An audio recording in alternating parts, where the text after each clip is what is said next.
Inside Candy, a podcast about cults, crimes, and killers.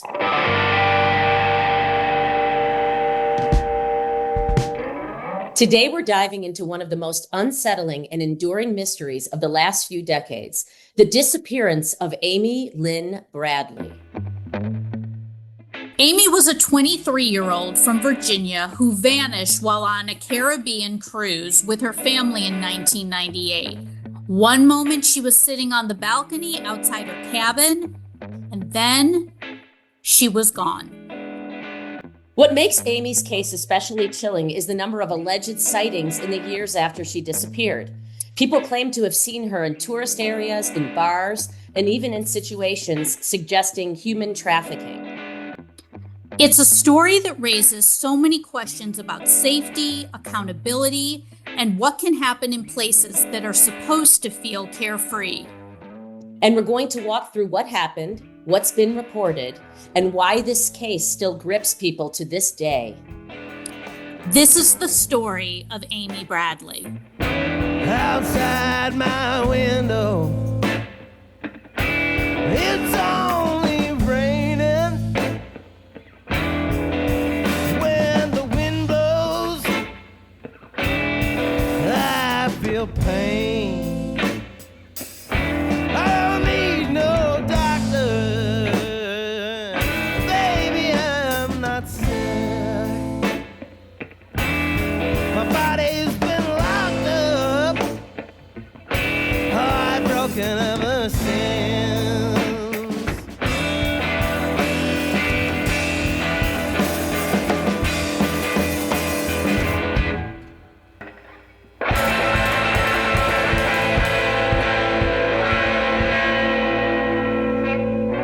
I don't remember hearing about this before the documentary came out. I don't remember hearing anything about this, and it happened in 98. Really strange situation, confusing with so much stuff. We watched Amy Bradley is Missing on Netflix as our source material. And I thought it was well done. It was 3 episodes. I thought it was well done, but there was a lot of, I think in order to create a story or to create conflict, there was a lot of information about people citing, about alleged sightings. And, I have a little bit of a theory, but Dori, I would like to know how you felt about this whole case, how you feel about the case. So I didn't hear about it either until I watched it also. And I mean, to be honest, I feel awful. I feel like a lot of compassion for her family that is holding on hope that this woman is still alive. It makes me very sad, and it's also very sensationalistic. It has all the good. I personally loved this documentary. I loved watching it because it really kept my interest because there's so many twists and turns to it. But I think like watching it and, seeing her with her brother and going to the disco and meeting the guitarist Yellow, and then disappearing later that night into the early evening, whether she committed suicide, whether she was kidnapped. There's so many questions still to this day. And we're both kind of just finishing our drinks and, hanging out and talking about the next day. And she brought up that someone she had been dancing and was talking to during the course of the evening made some sort of physical pass at her. She told me it was the bass player from the band. She didn't make a big deal of it, just kind of mentioned in passing. At that point, we were both tipsy. Told her I loved her and see her tomorrow, and shut the glass door behind me. And we went to bed. I remember waking somewhere around 5:30 in the morning. Brett had come in and gone to bed. but I didn't see Amy in there. So I made sure that Amy was okay, and I saw her legs and her feet sitting in a lounge chair on the balcony. So I said, well, she's safe.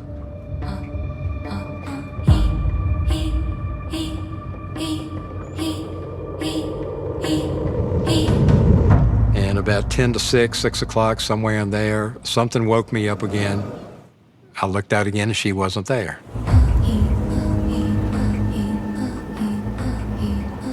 I noticed that the balcony door was open, about 12 to 14 inches. I noticed that her cigarettes weren't out there. And the shirt that she had on that night was laying on the chair in the room. It was a yellow polo shirt. So the first thing that I'm thinking is she's changed her clothes and went up. She's left the room and she's up getting a cup of coffee, taking pictures because we were coming into port. And that's when I left the room.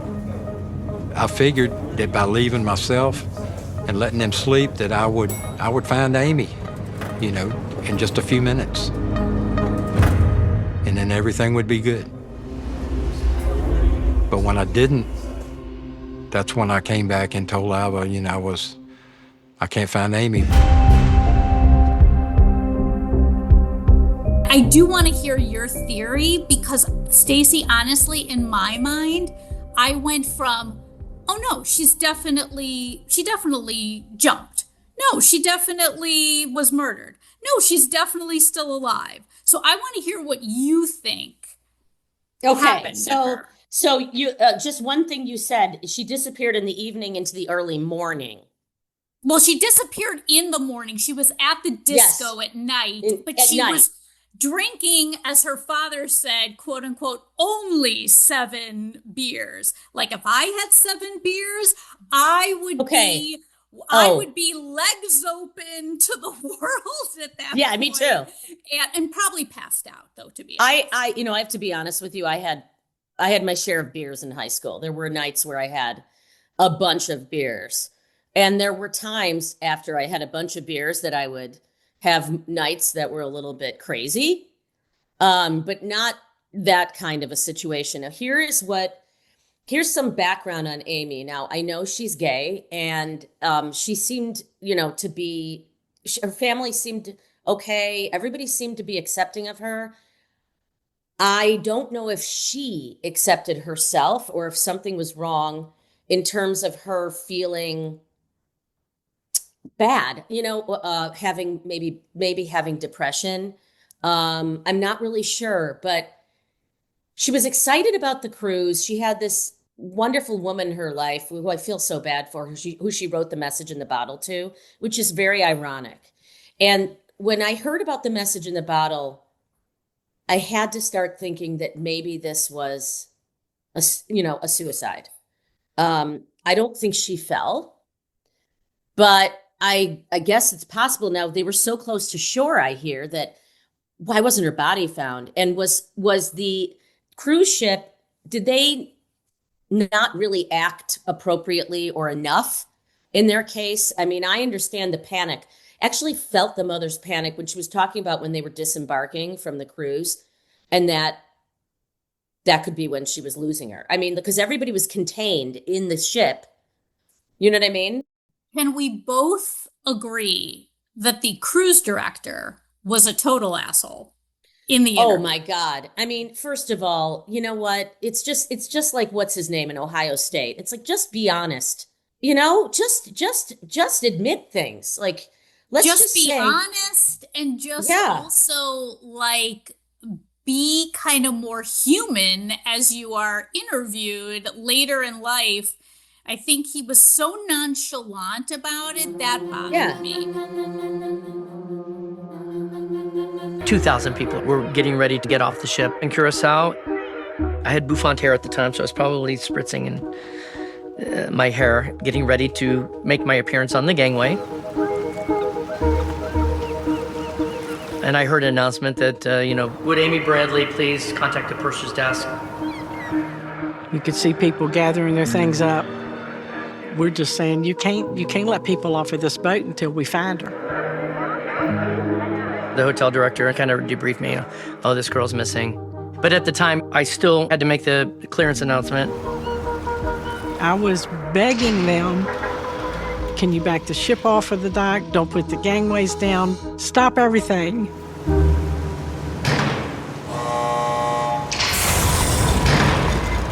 We're not going to stop everybody's cruise because there was a missing girl. That's one family's unfortunate incident, but we still had 2,400 people who paid a lot of money. And as cold as that sounds, that's the reality. But getting back to the suicide of it all, I don't know if I got that impression. I felt with the new dog, the new job, it's the woman. And this is something too that we can talk to the doctor about. But it sounded like, yeah, she had the girlfriend. It sounded like her life was very positive. She was excited about going on this trip. When we went to the cabin to take a look, search it and all that, then we see shoes and a small table pushed up against the balcony and so forth. We have to look at the potentiality of suicide. We did, many interviews with, numerous friends and family, and also, outside that immediate bubble, just to have a better understanding of Amy's state of mind. The notion of suicide, I thought that. But I also thought, man, but Amy loved to be, she would not want to not be here. I do not believe that Amy committed suicide. There's no room for me to believe that. And by the time they went on the trip, she was excited about life. She had just gotten a new job. She had gotten this new bulldog, got an adorable apartment that we were all so excited about because Amy was gonna have this space that we could all hang out. The second day, they called home from the cruise and they were having a blast. And she sounded so upbeat, and she and Brad had gone shopping, saying, I'll see you when I get back home. Can't wait to tell you all about my trip. I got you this gift. I mean, to me, that's not somebody who is wanting to commit suicide. Who knows what happened truly? I know when the guy said, a shark would have found a leg or something, like a leg would have washed up. Like nothing. It is there's odd. no trace of her. There's no trace. No trace. But then they show those photos of her years later that could have been they look like pornographic photos of her. Is she being sex trafficked? Is she under the spell of, is she so drugged and now kind of in a cult, where she is what do you call it? Not hypnotized, but indoctrinated or manipulated. Manipulated, or where she was so scared, and when they brainwashed. Maybe brainwashed, that's the word I was looking for. Thank you. Where she really truly thought maybe these people would kill her family if she said anything. But now it's been years later. It's 2025. That was 98. It was back when I did the national tour of Showboat. That's just my marker for 1998. I wish we did videos. Oh my gosh, how ironic. A clip of that. I wish we could show a clip while you just said Showboat, and then we show Stacey dancing it up in Showboat. Charleston. I still know the Charleston from the end of Act 2 completely. But I don't think I would probably break my back. But ironically, Showboat, Caribbean cruise ship. No, I'm kidding.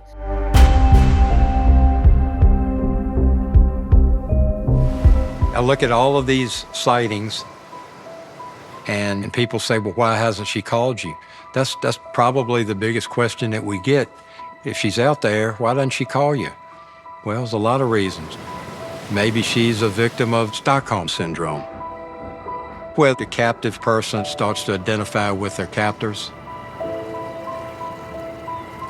Maybe he's in a situation where she's had children. Maybe they threatened her. Maybe they threatened her children. We don't know any of these answers. It just gives me hope that she's still out there somewhere. Originally, I thought human trafficking. It's the only explanation that because they didn't have a suspect. They talked to the yellow, his daughter was, I don't know, that whole thing with his daughter felt really forced, where she called him. It just didn't feel. What about the suitcase of all of the photos of the Caucasian women that the daughter found? Yeah, and that was another yellows, thing. Yellows. Yeah, maybe he was fucking around. Do you maybe think he was it was about fucking, or do you think like he is a part? I'm so like a part of it, all over the or was he the one that lured her? Like he was the conduit, and he would lure. I mean, it's obvious to me that she was maybe interested in drugs or something. Like you drink that much, maybe she wants to party more.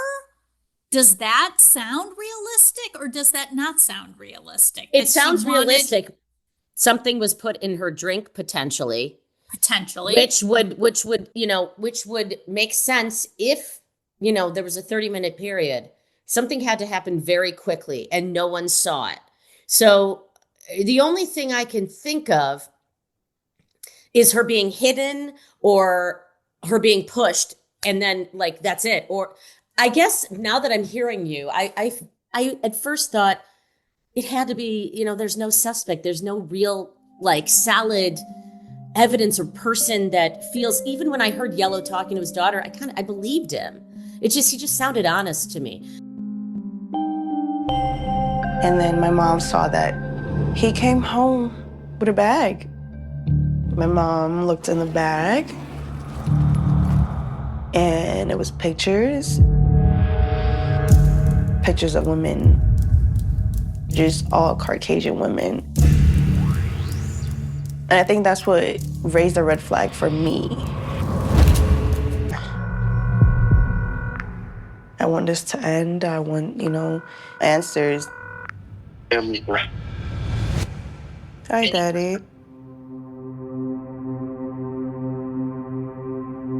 I don't know. I mean, I don't want to go through this again. I didn't do anything wrong, so tell me how am I supposed to? I have no problem you calling me to ask me questions. I would wish that you put yourself in my shoe and understand how I feel about this. They brought the FBI on immediately.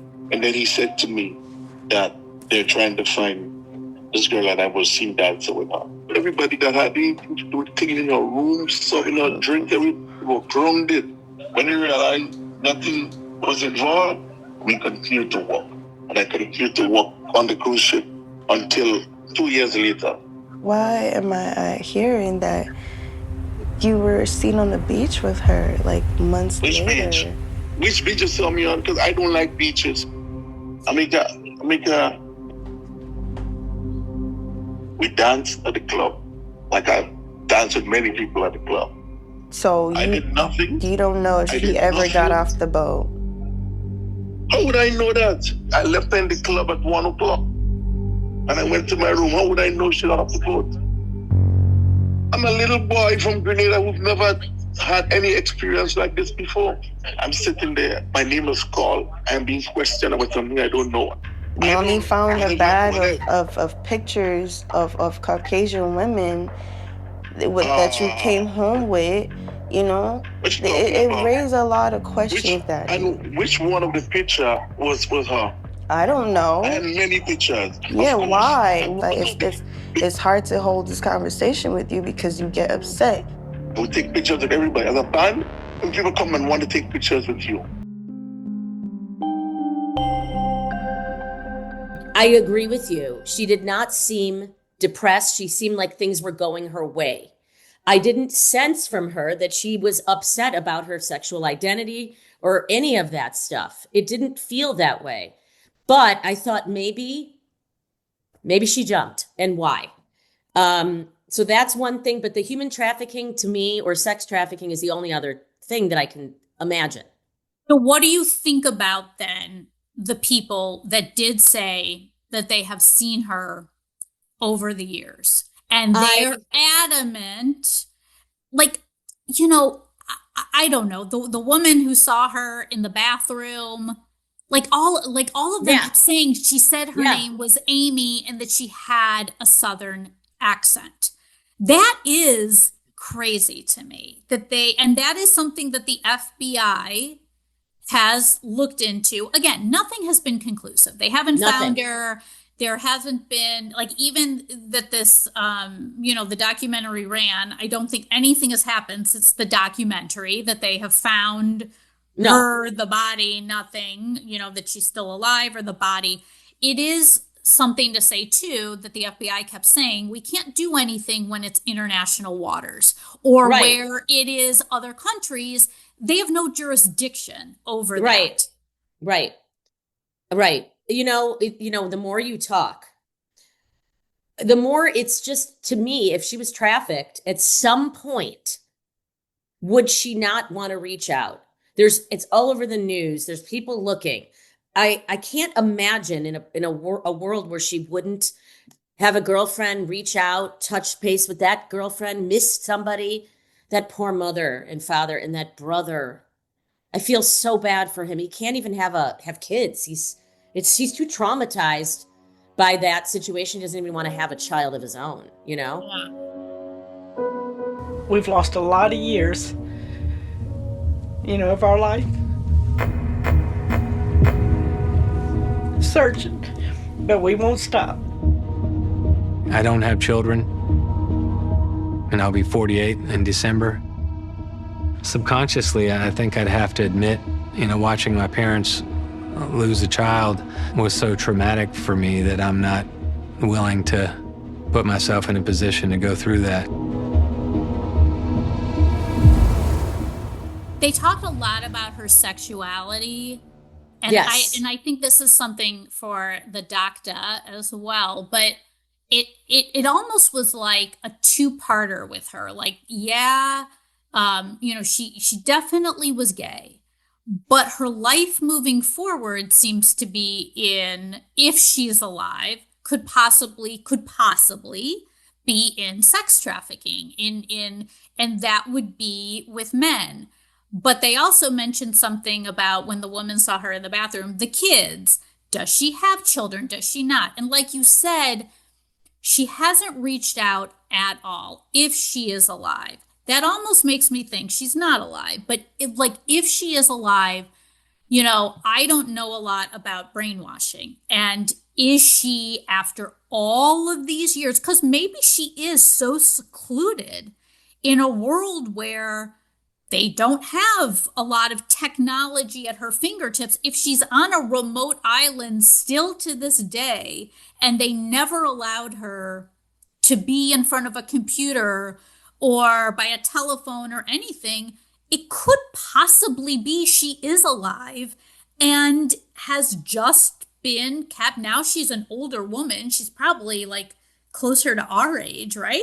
Yeah. Which our age meaning 35. Yeah, exactly. If the doctor is 36, then we're definitely 35.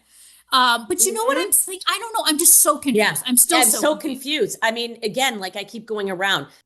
Trafficking, brainwashing, what was up with Amy, and what are John's opinions? Do you think we should let him out of the green room? I see crumbs all over the place. I think he's been eating. I don't know. I mean, should this be the good time? Because maybe he needs to stay in there for another 20 seconds. Yeah, we gotta isolate him from his friends and family. I mean, he does have a lot of opinions, though. I think he does. All right, let's let him out.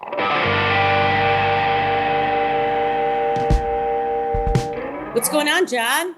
The cookies are back. Thank you very much. You're welcome. Hey, these are good. These are, I can tell, bakery style cookies as opposed to off the shelf supermarket. 1000%. No man's cookies great. Here. These are real, cookies. I like the Nespresso. Parentheses potential sponsor. Nespresso machine we got in there now. That's nice. That's good. The budget is going up. The budget is definitely going up. Yeah. Yes, it is. A couple of, remarks initially, like I always do. I have to agree with Amy. This is so very well. Amy? Who's Amy? Wait, you talked Amy with Bradley. Amy? I've been channeling her. Oh, sorry, I got Amy on my mind. You have to agree with who? Dori? Stacey. They both me? end in a Y. They both end in a Y. I guess. Yeah, okay. So does Dori, but it's an I. But anyway, okay. An I. It's not a Y. Dori. Right, Dori, I know, but it's still Dori with a Y would be kind of cool. That's the fish. That's not me, Dr. John. I know. But I agree with Stacey. Well done documentary. I one of the best so far that we've seen. And I'll tell you why. As a writer, the audience doesn't necessarily know that. Oh, yes, John is a writer. It has the elements of good story. I mean, there was some red herrings, the crazy guy next door in the other cabin who was kind of wacky. And as I'm watching this documentary, I'm going, this guy's a creep, there's something going on there. And then there was even a theory that maybe she was trying to climb over the balcony to get into his suite. I thought, okay, this is interesting. So well done. And all these red herrings and the way they told the story really, I thought, build interest. Like Dori was saying, it kept my interest. But in terms of the crime and the story, I think it really compels us to have an episode where we're all detectives here. We're all like detectives. What the heck happened here with this young lady? The other thing I want to say in my opening remarks is this is sad. This is really a sad story. Really sad. This reminds us of the episode on the catfishing. That woman that was strung along for so many years with that guy. I forget what episode. Bobby. Sweet Bobby. Yeah. Sweet Bobby. I love that woman, and I felt so bad for her. And this brought those same emotions to me. It's like, this is it's sad. These people's lives have been hijacked by this thing that they can't figure out. Exactly. And I'm sad for Amy because let me jump in. I think she's still alive. What? I think she's still alive. This is so exciting. Why? Tell us. Tell us. I think, like Dori was pointing out, the evidence, people have seen her, and these are pretty convincing eyewitness accounts.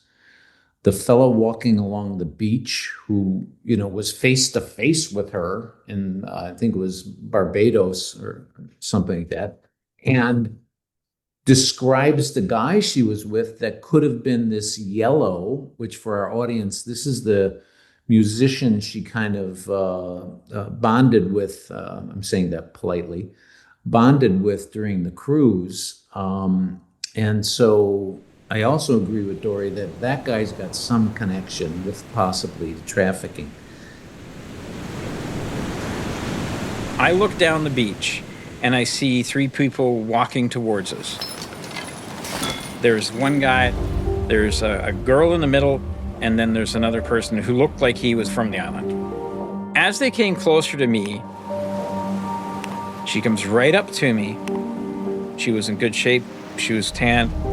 She was a smoker. I see a tattoo that looks like a Tasmanian devil. And she's just about to say something to me when the person who was on the inside comes up. I'm looking right at him. He stared at me, doesn't say a word, and motions her away. If he had not stared at me, I would have forgotten everything, but I can't. I think about this every day. There isn't a day that goes by that I don't.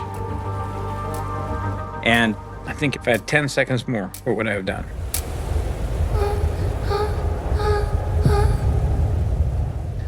So as you both were saying, I think Dori pointed it out in the opening remarks, that this yellow, Alistair Douglas is his real name, his daughter finds a suitcase, and she opens it up, and there's pictures of all these Caucasian women spewing around the suitcase. I mean, is that potential victims that they're trafficking? Is he like a conduit? He's on a cruise ship. He'd be a perfect one in my experience. And I've dealt with these human trafficking cases. I'm going to get to that in a few minutes. Is he the conduit? Is he providing the names and pictures of women that then he sells, he makes money off of, where he's, putting this all together? How they mentioned that Alistair /Yellow, I'm just going to call him Yellow, that he took a polygraph, and the FBI said that came up inconclusive. Can you talk about that a little with polygraph tests and what that means? Thank you. I'm chomping at the bit to talk about that. First of all, as probably everyone in the universe knows, they're not admissible in court, polygraphs. Well, why? It's not a perfect science. You can fool a polygraph. It measures, your physiological reactions to the questions. And quite frankly, if you're a cool customer and you answer calmly and make it seem like you believe your answers, you can fool that. Playing around with my work with the FBI many years ago, I took a polygraph and purposely fooled it. Purposely passed it by lying. And if you just keep your in a mindset, which you can do almost through like a meditation or a self-hypnosis. A meditation is probably a better example. You can pass a polygraph, So the polygraph wasn't convincing to me.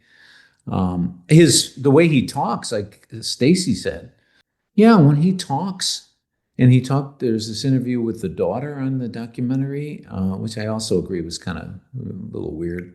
It just seemed forced. Yeah, well, it was. They even said as they set it up that, we wanted to put it on camera, her talking to her father.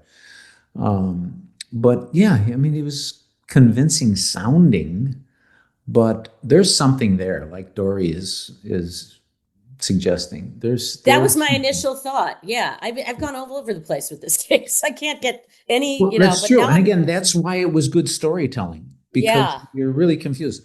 Because I do want to, Stacey, get back to that suicide thing, because audience, Amy sends a message in a bottle 2 or 3 days before she goes on this cruise with her family. Message in a bottle.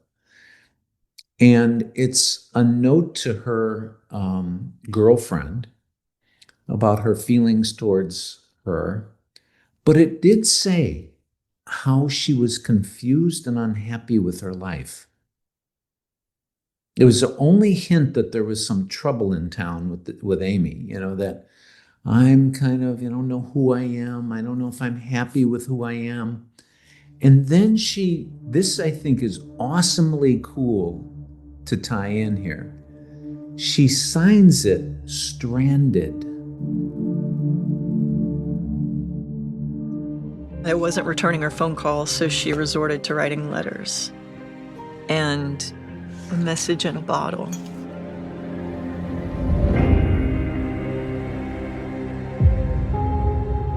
Molly, I hurt you deeper than you can ever forget. I'm not asking you to forget, because that'll never happen. I just wanted to ask you if you could find it in your heart to forgive me. Molly, will you please forgive me? I have been insensitive, immature, and selfish.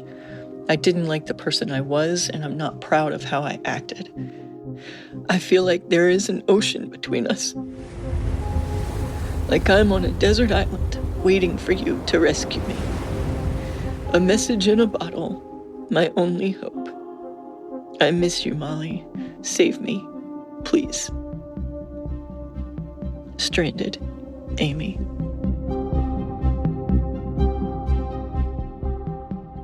Message in a Bottle cruise, Stranded, which both has the psychological aspect of I'm stranded, I'm alone, I don't know, I'm chained, but also does it hint at maybe she was going to run away. Her purpose wasn't suicide, but maybe she was going to try to run away or get away for a while and leave the cruise, leave her family, and have an adventure. That's interesting. That's something I haven't even thought about. So thank you for bringing that up. What about the fact it did sound, her parents weren't necessarily thrilled that she was gay. Obviously, they mentioned that, but they loved her anyway. But she seemed to have a very close relationship with her brother. If that were the case, that maybe she was thinking, yeah, I want to go find my, do all of that. I guess my against that would be maybe she would tell her brother because she was so close, but also the fact that she did get the dog and she got the new place. Like these are all these theories like that. Then I go, but she did this and she did that. Well, good point. But look at how I termed it. She maybe wanted to have an adventure, get away for a while. She had all intention of coming back. There's where the sadness is in. I don't think she meant this as a permanent, I'm leaving the world. She had a lot of things to live for. The girlfriend, she did hint at the message in the bottle that, when I come back, we're going to get together. We're going to have a life together. And the girlfriend, Molly, was looking forward to that. I really thought after this cruise, we were going to be together. We're going to be a committed couple, live together, etc. I feel bad for her because she seems Yeah. really empty now. I just, she just hangs on to that memory of that time. She seems like a lovely woman. Yeah, she certainly does. And so I think Amy had intentions of coming back, but I'm really, I don't want to say convinced, but if I was called to be the forensic psychologist on this case, I'd say, I think she wanted to get away for a while, have an adventure, sow her oats, so to speak, before she started a job. How many people do this? She's starting a job, new adventure with her apartment, new adventure with her dog. And new horizons, I should say. But I want to have this adventure. I want to do something a little different, crazy. And sadly, she got herself into a mess by doing that. Okay, so again, I'm like totally being like, Detective Dori on the case. So Dee, Detective Dori. So are you saying that if she wanted to go maybe like have some adventure, she was, I would think, intoxicated that evening. Are you saying she wanted to go have an adventure, like she thought in her mind before the trip, like, hey, we're going to go on this cruise. I want to kind of see, what happens. Or are you saying that night she decides, oh, I want to, go on an adventure. And here's this, yellow guy who's like, hey, like I can show you around, when her mother said she did not want to get off the cruise? I think that stranded signature is a super key to the fact that she wanted to do something wild and different. And don't forget, these people have never been on a cruise before. So I think she might have thought the cruise was going to be, the adventure in and of itself. Then she meets this kind of, exotic fellow. This yellow is, sounds like he was, he was from the Caribbean, sorry. Great, voice, this great foreign accent, handsome guy. And she saw it as maybe this is the opportunity to have that adventure I wanted to have. more so even than the cruise. So I don't think the cruise was the end all and be all for her, but meeting this yellow, this Alistair Douglas, and going, oh, this could be exotic. You know, these people were from what? Virginia, Chesterfield, Virginia. It looks like they were very colloquial. They didn't go do much and you know, kind of stayed in the area, close family. I think this was the, you know, explosion for her. We were sitting on that deck for a while. We weren't ready to go back to the room. It was wee morning hours, sometime between 5 and 6. I saw Amy and this guy that worked on the boat together in this glass elevator that I could see to my right. The glass elevator went up to the nightclub, even though it was closed. It was a very well lit elevator. I could tell right away who it was. It was the bass player and Amy. Amy looked like she was staring at something. I watched them until they rode completely to the top and they exited the elevator. 10, 15 minutes after I saw them, he was coming from the front of the boat. So to my left, he walked down the top deck. Never says a word, just kind of a brisk walk past us, alone.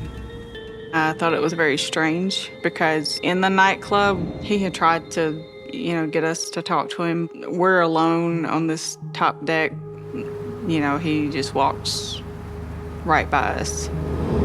Doesn't even look at us. You know, I just kind of got a bad vibe. You know, immediately I thought, well, where's Amy? I think the cautionary tale for our audience is that she made a dire mistake by following this guy. I think she was sold into human trafficking. I think that's where the story goes. I think she's still alive. I have a couple of interesting side notes in terms of that. If you do the math, she's well into her 50s at this point. And in my experience on the cases in human trafficking that I've dealt with, either these women are used up until they're not, their beauty goes, their attractiveness goes, and they can't be used as escorts and prostitutes, etc. So they're either killed or they're just, you know, discarded. So why is she still in captivity? That's a question I have. And then also, both of you didn't bring up a little tidbit that was very interesting. When she was in that bathroom, she was observed in that bathroom by that woman. She mentioned something about children. So I went in there, and I wasn't in there maybe 3 or 4 minutes, and all of a sudden I heard people coming in. They were talking, and I thought, men are in this restroom. There was a man over by the door talking. One thing that I always remember when the men said, you better be all set to go and don't try to leave or do anything because we're gonna be outside waiting and watching all night. The woman, she goes, can we stop and see the children? I said, yeah, we could stop and see the children. And then he says, are you gonna cooperate, not try to leave? And she said, yes. And then all of a sudden the men left. And I opened the door and there's this young woman standing by the sinks. She had real long dark hair and it was kind of wild and crazy. Had a skirt on, a straight skirt and a sleeveless top. She had this awful look on her face, kind of crying. I walked over to the sink to wash my hands, and I said, hi. Are you on vacation here? And she just shook her head, no. Do you live here? She shook her head, no, wouldn't talk. And then I says, well, what's your name? She said, Amy. I could tell she had a Southern American accent.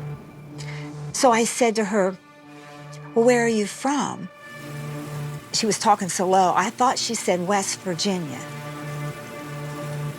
I went, oh. Thought I was cheering her up. I'm from near where you're from, and I have a daughter named Amy, and she's just about your age. And when I said that, she starts walking towards me, getting up in my face, and she backs me into a wall. And I just froze. So I'm talking real fast. I'm going, oh, it's so nice meeting you. I hope you have a good time, whatever you're doing. And she watches me. She never moves. It's like she's frozen. Her back is to the door. So I open the door, and here's this man standing in the door, blocking my exit. So I play dumb tourist. I go, excuse me, I'm sorry, I gotta get out, excuse me, like that. And I just kept inching. Her back was to the door the whole time I'm leaving. And I get up to my husband, and he says, gosh, you were in there a long time. And I'm telling him, there's something going on. They're forcing that girl to do something she doesn't want to do. They all came out with their arms through her arms. I stood there and watched them until they disappeared.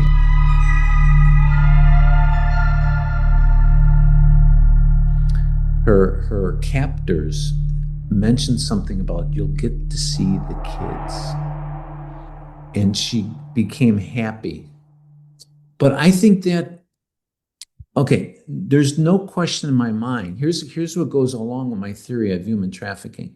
These people do not use birth control. These people do not protect these women, and the women can't have the resources to protect themselves. I think she got probably pregnant a couple of times. And that's another hook keeping her in this whole culture of human trafficking. What about, though, the fact that she was gay? And if your theory is that she wanted to go, like, check this out with, Yellow. Alistair. And Alistair, like, what do you think about the fact, because that would be horrendous. That's just another layer, I guess, if this is your theory and she's put into this trafficking, that she does not find men sexually attractive, that she was gay. It doesn't matter to the human traffickers. They force them into the situations that they're in. Think about the conversation in the bathroom that was overheard. And again, for our audience, the words were, you better do this tonight. You better be ready. Don't you run away, and we'll pick you up afterwards. These women are forced to do what they do. I mean, come on. Even a heterosexual woman, why would you want to, be having sex with some, pot-bellied, bald, ugly... that was my last boyfriend. Just kidding. No comment. No, wait, John, how long, do you know how long women stay in the trafficking? I mean, do they stay, could she get away now if she's in her 50s, or like, do they keep people on for 25 years? Well, typically not. That's my point. There's some other hooks going on here.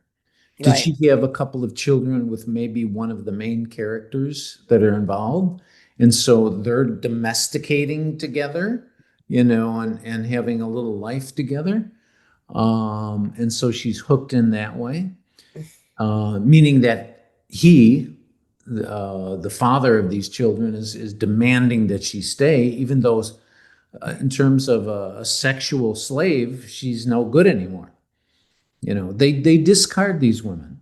Their longevity in this captivity that they have is about as much as a professional athlete. It's right. That's what I mean. It's like you only get this many years, or you can't for some reason perform. You can't dance anymore. Boom. Yeah, you're done.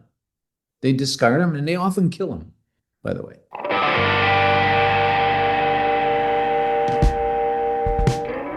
what about the fact that, and I'm going through your theory, John, of all of this, because it's interesting to me. So she went back to the hotel room, right? And her father sees her at what, like 5:30 in the morning, something like that, and then hears some crazy noise, right? And then she's never seen again. I know that they had the witnesses on the cruise ship that saw her in yellow walking to the elevator. But if that's your theory, like she wanted to go and experience, and maybe she was tipsy or intoxicated, and, he says, like, yeah, I'll take you, I have some friends, let's go party more, whatever. So you think she would go back to the room, have a smoke, sit outside, have a smoke, and then like herself choose to go and see yellow, and then they maybe leave the ship together? Or what are you thinking about that?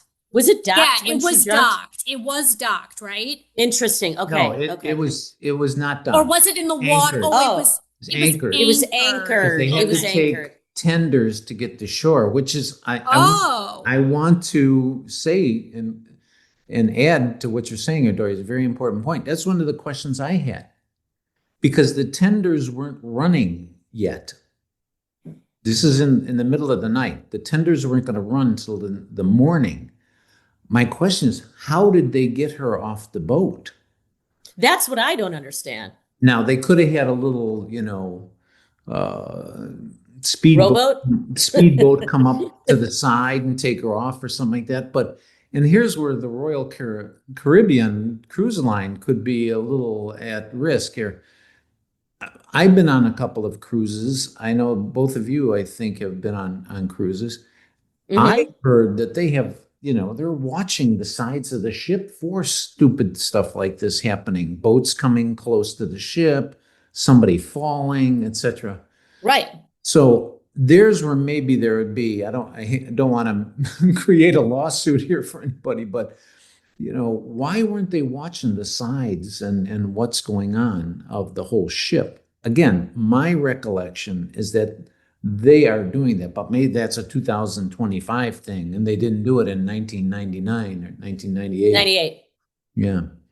I have not been on a cruise before, but I was a singing waitress on the Spirit of Chicago that did day cruises and evening cruises, like 3-hour cruises. So I would consider myself some sort of an expert on cruises. So if you have any other questions just about cruise protocol on the local Chicago level, please let me know. You're qualified. You get our blessing. You have been accepted as an expert on cruising. I should say that I went on a cruise last year. And I know Dr. John has been on a couple cruises in the past couple years. And I went back in my mind. I thought, how easy would it be to get over that, over it? And you really would have to be standing on something. And you know what I mean? It's not like an easy situation. You mean to jump over? You mean to jump over? Like, I don't know, you'd have to really get on something and get over it, get over the thing. And I was going to interrupt as a doctor and say, yeah. The height in which you would jump, even from lower cabin suites, whatever your levels of the ship, you would die. You're hitting water at a great speed. It's quite proven that. So, and they wouldn't find her body. How did they not find her body? Let's talk about 3 or 4 seconds on that, because I thought that was very admirable of the local Curacao police and Coast Guard. They're saying, they had graphs in this documentary showed that if in fact she fell or jumped off the ship, they had a rectangular section saying this is where her body would go. And because of the calculations of the waves at that point, which they, keep track of course, she would wash up at this particular point. And that's where, as you both were talking about the sharks, et cetera, and how creepy it was, the guy said, yeah, the shark doesn't eat the whole human body. So, that we'd find some leg or, head or something and some clothes. But it would have washed up in that particular section. They have this calculated out, which was amazing, and nothing was found. When we didn't find her on the ship, local authorities to Curacao were called immediately. I was the chief of the Our Police, and when something like that happens, automatically it comes in my lap. They thought she had fallen overboard. Our waters have a very strong current, so something should wash ashore. I remember the search. I could see the boats and the helicopters out looking. It was the biggest search that we ever had. A search grid was between Curacao and Aruba. The Marines, the Venezuelan Coast Guard, the Navy, everybody was looking in that area. Because of the position of the boat, wind force, sea current, wave height, the body would have washed up. But she was nowhere to find, not even a piece of clothing, nothing. It was very unusual, very, very unusual. I was born here. I know about the water. Researched. I'm telling you, if she came off the ship or fell off the ship, we would get a body. She would have washed ashore. Our waters have sharks, but the shark will not eat her completely. Something, maybe a leg or an arm, something would have washed ashore. I think that debugged the whole jumping off the ship or falling off the ship theory, and more the human trafficking theory. Yeah, I mean, now I'm so easily swayed. Like, I don't have any real opinions, because I'll be like, this is what I think, and then a minute later, I'll be like, I think this. Well, if you don't have any opinions, what are you doing on the show? What are you doing on the show? No, except on certain topics. This is the hardest mystery, but this is what I'm going to say, which is an addendum to what I was saying before, which was, not sure I'm going to go on another cruise after watching the Poop Cruise. Poop Cruise. Another thing about this whole she's still alive theory, I think it's more than theory. Again, if I was called in as the expert on this case, I would say she's still alive, and I got some suggestions of how to find her, by the way. Oh, yes. This is juicy. But before, as you were talking, don't forget, they also interviewed this ex-Navy person who went to a bar that he wasn't supposed to go to. It was an off-limits bar. And I don't know if I wrote down where that was. I think, again, in Barbados. And he encountered Amy. She told him her name. I'm Amy Bradley, and I'm being held against my will. Mm-hmm. And he said, I didn't report it right away because I was in the Navy. I was 2 years from retiring. I would have gotten reprimanded for being in an off-limits bar, a lower rank, which means a lower pension. So I didn't say anything at the time. So I went in there, and 4 people come down the stairs, 2 guys, 2 girls. And I see the 2 guys got guns. I sat down with the 2 girls, and the guys went over to the bar. It was a white girl and a Hispanic girl. White girl was petite, dark hair, some tattoos on her. And then one of the girls got up, went over to the bar. I should have just turned around right then and left. Because that's when the other girl, she said, hey, they're holding me against my will. I need help. She says I owe them $200 and I can't get my freedom. This was my 18th year in the Navy. I've heard all kinds of stories from working girls. Singapore, Thailand. I've heard it before, And that's when she said, with a Southern accent, my name is Amy Bradley. She pronounced it Brantley. Not too Southern, but Southern accent. And then she told me she got off that ship and she left on her own because she was going to score drugs. She said, me and my brother are partying and I went ashore to go get drugs and now I'm stuck here with these guys. there's some more convincing evidence that she's alive and she's being held captive.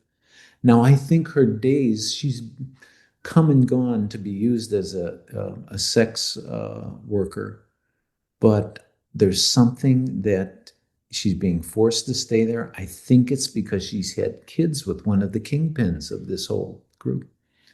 Yeah, no, I want to hear these theories of like what are all your theory, John? You mentioned that you have these theories. Yeah, and also What do you like mean? what you can help. How you can help the find her? FBI. Well, You can help. here's what Yeah. puzzles me. If this family would have called me into the case, I would have said, forget the FBI. The FBI doesn't have any jurisdiction here. I mean, fine, they have some resources, but if you noticed in the whole documentary, and these were wonderful people. I work with these people, not these specific ones in the documentary, but they're good people. And I'm not saying anything against the agents that were in the documentary, but they were really helpless. I mean, they were cuffed at so many things. Why didn't the family get an excellent private detective? And the money that they've outlaid to try to find her, put it into, a top-notch private detective. These people exist. They're not just in movies. And this person would find her. And the other agency that's out there, and again, this is real. This is not just movies or novels. There's an agency called Interpol, which is an international FBI type law enforcement agency which has jurisdiction throughout the whole world. Why weren't they brought in? What's going on? Is there a cover-up? Yeah, and why aren't an agency like that doing more against this human trafficking? It's a huge thing. It's a very sickening, huge crime that's happening in the world, and I don't see anything really being done at these levels to help these women that are being kidnapped and forced into this sexual slavery. It's sickening. Ugh. It's sickening. Where do you think she is? I think she is in again, and I might have my islands wrong, but I think Barbados. By the way, don't forget that those computer guys were tracking the IPs that hit on their website they created, amybradleyismissing.com. We'll give them a and they track the IPs, and the biggest hits, especially on holidays, were coming from those triangle islands, Barbados, Curacao, and I think Aruba might be the other one. And their theory is that's Amy checking in on her family. It is tough because it is all in these different countries and these different islands that you're right, John, like obviously, and maybe they did get a private detective, but it was just never mentioned because but why wouldn't they mention that in the documentary? That would be but key. why wouldn't they after all these years? Yeah. It's kind of like, why wouldn't they, do whatever they can? Well, anyway, it's not cheap. It's not cheap. Right. Let's put it that way. And but even it's sad that the parents are in their 70s and they keep like holding out hope that I don't think she's ever coming. I mean, I don't think they'll ever find her. And maybe this is wishful thinking, but I don't know. I just think she might be allowed to see her parents one last time, possibly, by this guy who's holding her captive. Sometimes that happens, but that could be very wishful. Or she could be dead now too. Like, you don't know. Like, she could possibly, or she could have died I mean, it really is. Listen, everybody who's listening right now, this is like a tragic but incredible story. And like John said, I thought a very good documentary just because there's so many twists and turns to it. Yeah, and there's ways to justify all these different theories. Before we wrap up, I think, you both are better at this usually on our episodes than I am. But I like to honor some heroes in this story. I'm kind of surprised, especially Stacey usually say, I really think this person is a superhero. Oh, I usually do. Okay, Yeah. I'm sure I'll agree with you. I think the brother, like you said, Brother. his Yeah. brother is a hero here that, very poignant audience. At a certain point in the documentary, he goes, I am so afraid of having kids to see what my parents went through by losing a child. So he is blocked from having children. His relationship broke up. He had a girlfriend that was part of the whole Amy Brad group, and they broke up afterwards because he was so torn by this. I think the parents are heroes. The parents are incredible heroes for keeping in the search, and I didn't pick up, as a psychologist, I didn't pick up any kind of weirdness about that, about them not moving on, because there's so much evidence that she could still be alive. I think this David Carmichael, the person who saw her on the beach, and turns out he's a computer whiz, and so he paired up with the person who started the Amy Bradley is Missing.com, and both of them are heroes because they're keeping up the search for her. And even that Navy guy, I think, for speaking up, and kind of a primitive guy, but he said, I saw her and here's what she said. And the woman that overheard the conversation in the bathroom, and reported it, these are some of the heroes in the story here. Alistair's daughter. I mean, she's a hero too, to even speak up and even be in the documentary and kind of go against her father because she has so many questions as well.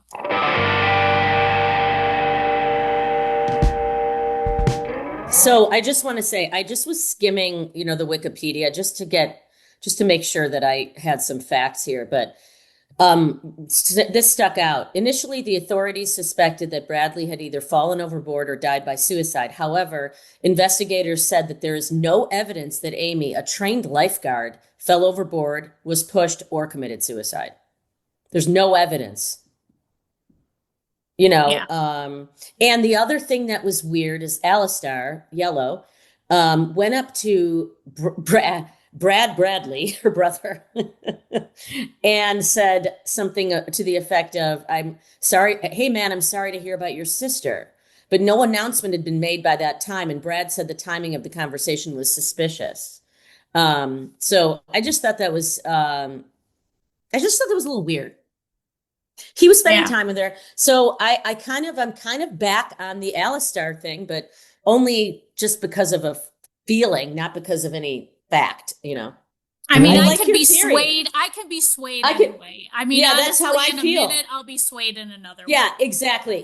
That's how I feel about this. Yes. I want to circle back to his statements that sounded so convincing, especially when he was talking to his daughter.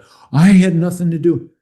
Well, if he was simply, again, goes with my analysis of the data, if he was simply the guy who handed over these women, therefore the pictures, etc., I think a guy like that could convincingly say, I don't have anything to do with her being kidnapped or, being a sexual slave.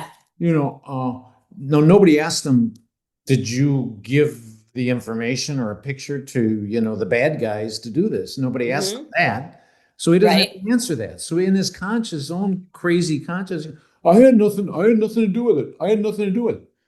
But your buddies did, the people that you sold the information to. I think he sold Amy to the bad guys.